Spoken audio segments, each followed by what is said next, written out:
Hey guys, this is Veer and आज के video में हम बात करने वाले हैं दहेज प्रथा यानी डॉरी केस के बारे में। तो दहेज प्रथा का केस करने से पहले किन चीजों पर हमें ध्यान देना चाहिए according to 498A of IPC. तो सबसे पहले हमें ज्यूरिसडिक्शन एरिया का नॉलेज होना चाहिए। ज्यूरिसडिक्शन एरिया क्या होता है?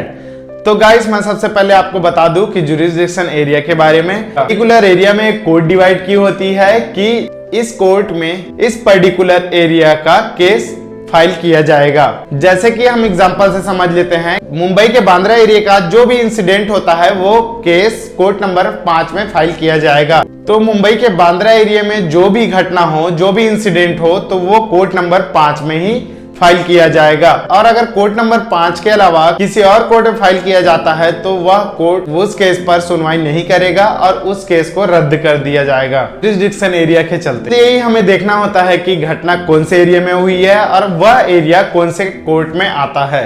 उसके बाद ही हम कोई केस फाइल कर सकते हैं। मींस किसी भी मैरिड वुमेन को दहेज के लिए या फिर कोई अदर रीजन से मेंटली या फिजिकली उसके साथ कोई क्रुएल्टी की जाए तो वह महिला उस एरिया से केस फाइल कर सकती है जहां पर उसके साथ वो इंसिडेंट हुआ हो। इसके अलावा अगर वो महिला किसी और जगह रहना स्टार्ट कर दे तो वो महिला वहां भी एफआईआर दर्ज करवा सकती है। एफआईआर दर्ज करवाने के बाद वो एरिया जिस कोर्ट के अंदर में आता है वो उस कोर्ट के अंदर ही 498A ऑफ आईपीसी का केस चलेगा।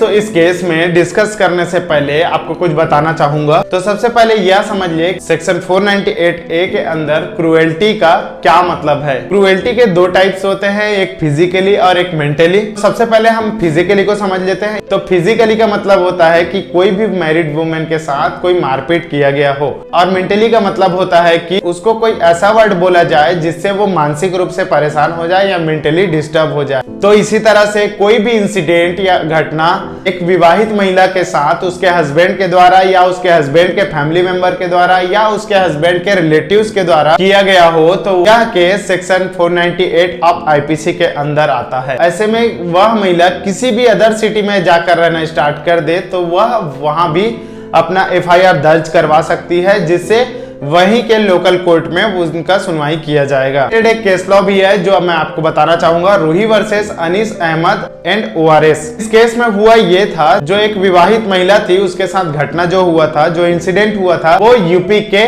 मेरठ सिटी में हुआ था और उसके बाद वह महिला दिल्ली में आकर रहना शुरू कर दी थी, जहां से उन्होंने अपने हस्बैंड के अगेंस्ट डॉरी का एफआईआर दर्ज करवाई। इस बारे में उसके हस्बैंड को जानकारी हुई कि उसकी वाइफ उसके अगेंस्ट दिल्ली में जाकर के एफआईआर रजिस्टर्ड करवाई है। फिर उसके हस्बैंड ने एक दिल्ली हाई कोर्ट में पिटीशन फाइल की जिसमें कहा गया है कि उस एफआईआर को रद्द किया जाए, क्योंकि वह जो इंसिडेंट था वो उसके साथ मेरठ यानी यूपी में हुआ था और उन्होंने दिल्ली में आके एफआईआर रजिस्टर्ड करवाई है।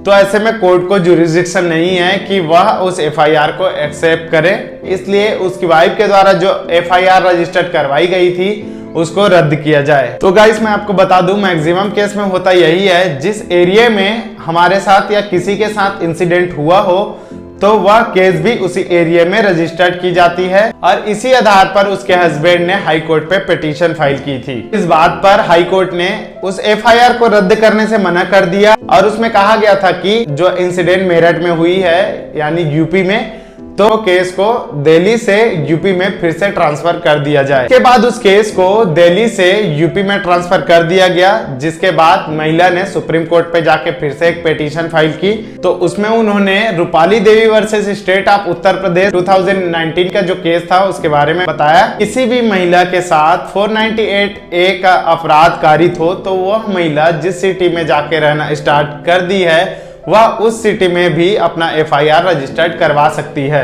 और फिर उस एरिया के ही लोकल कोर्ट में उस केस का सुनवाई किया जाएगा। तो सुप्रीम कोर्ट ने कहा इस मामले पर पहले ही कोर्ट डायरेक्शन दे चुका है कि कोई भी महिला अगर अदर सिटी में जाकर रहना स्टार्ट कर दी है तो वो वहां से भी अपना एफआईआर रजिस्टर्ड करवा सकती है और उस कोर्ट को ज्यूरिसडिक्शन अधिकार होगा कि वह उस पर सुनवाई करे। और इस पर सुप्रीम कोर्ट ने कहा जो दिल्ली हाई कोर्ट के द्वारा उस केस को ट्रांसफर यूपी यानी मेरठ में ट्रांसफर किया गया था उसे वापस दिल्ली लाया जाए। तो गाइस, आई होप कि वीडियो आपको पसंद आया होगा और इसी तरह वीडियोस के लिए हमारे चैनल को सब्सक्राइब करें, वीडियोस को लाइक करें।